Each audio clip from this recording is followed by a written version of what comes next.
Baik teman-teman sekalian, kita tutup dengan sebuah kisah yang kita rangkumkan insya Allah tentang masalah orang kalau bertakwa kepada Allah, Allah akan berikan kepadanya banyak sekali manfaat. Kisah ini teman-teman sekalian, kalau sudah ada yang pernah dengar, anggap insya Allah review ilmu. Kalau ada yang belum dengar, anggap insya Allah tambahan iman, gitu kan. Kisah ini saya berikan nama dengan kisah sebuah terong. Gitu. Ada seorang anak muda di Damaskus, di ibu kota Syria, di zaman tabi'in dulu. Pernah datang ke sebuah masjid namanya Masjid At-Taubah. Masjid At-Taubah ini zaman tabi'in ada. Ada seorang tabi'in masyhur di situ, tinggal jadi imam juga jadi alim, mengajar tiap hari.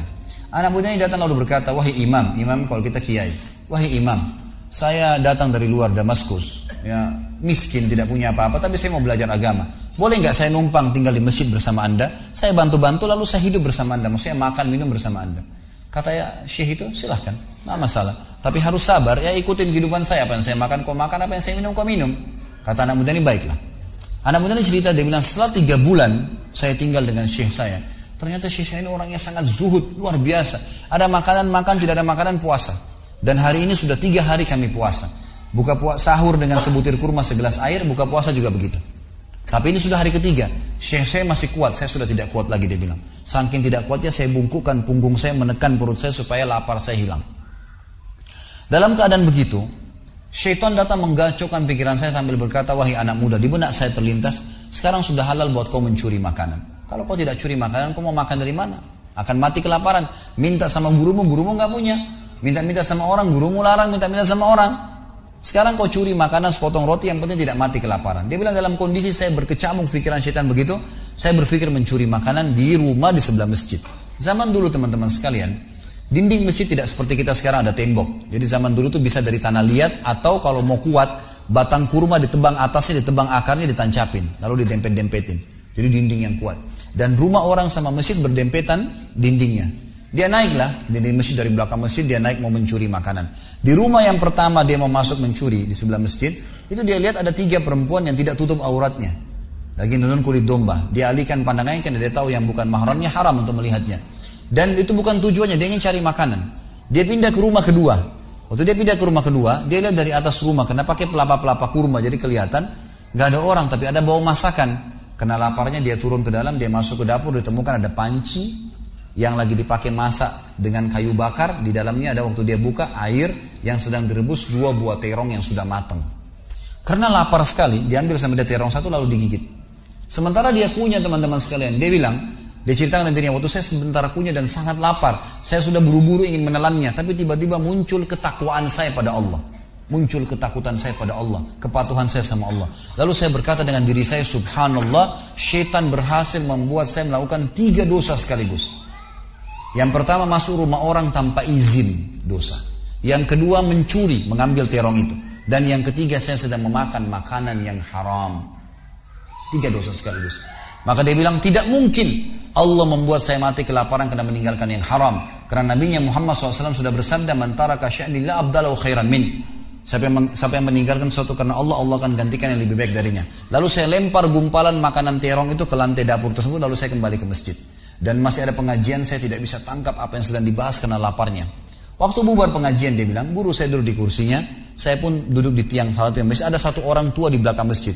Lalu masuklah seorang wanita dari pintu masjid bercadar, berbicara dengan guru saya sambil guru saya menundukkan pandangannya.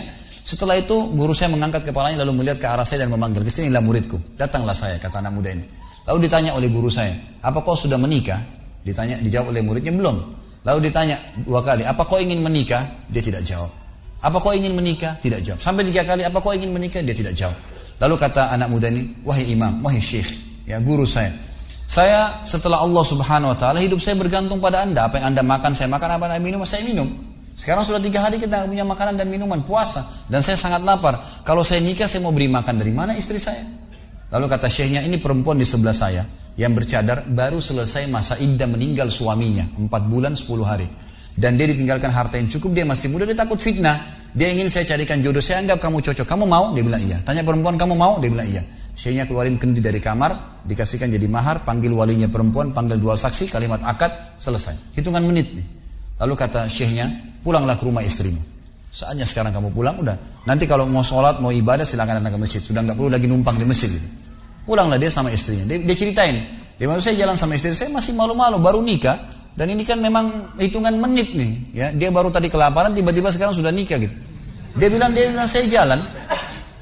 Keluar dari masjid, lewat di rumah pertama yang dia tadi manjat mau mencuri, dilewatin sama istrinya. Begitu masuk, tiba di depan pintu rumah kedua yang dia manjat, gitu kan? Istrinya berhenti, buka pintu rumah lalu berkata, masuklah suamiku, ini rumah kita. Rumah yang tadi dia mencuri nih.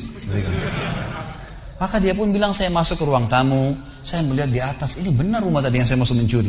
Istrinya bilang, wahai suamiku, tadi saya dengar Anda sudah 3 hari nggak makan, mau makan? Dia bilang iya. Istrinya masuk ke dapur, ditemukan apa? Panci terbuka, terong yang sudah digigit. Ini kisah nyatanya. Tiba-tiba perempuan ini bilang, siapa yang makan terong saya? Spontan gitu, teriak gitu kan.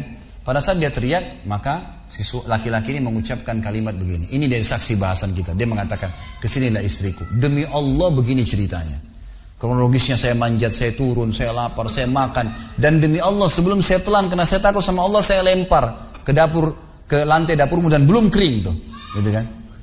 Maka perempuan ini mengucapkan kalimat, saya berharap semua muslimah di belakang sana juga punya iman seperti ini.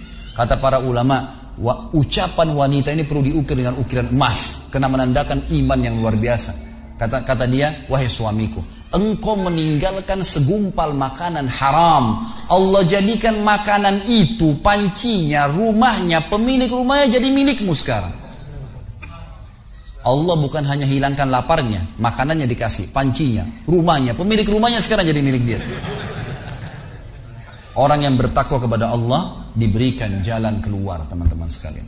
Jadi bertakwalah sama Allah, hanya patuh dan tunduk kepadanya. Semua yang baik di mata Allah, semua yang buruk juga di mata Allah SWT. Dan jangan pedulikan urusan dunia ini, jalankan sesuai dengan apa yang Allah SWT inginkan. Allahu a'lam.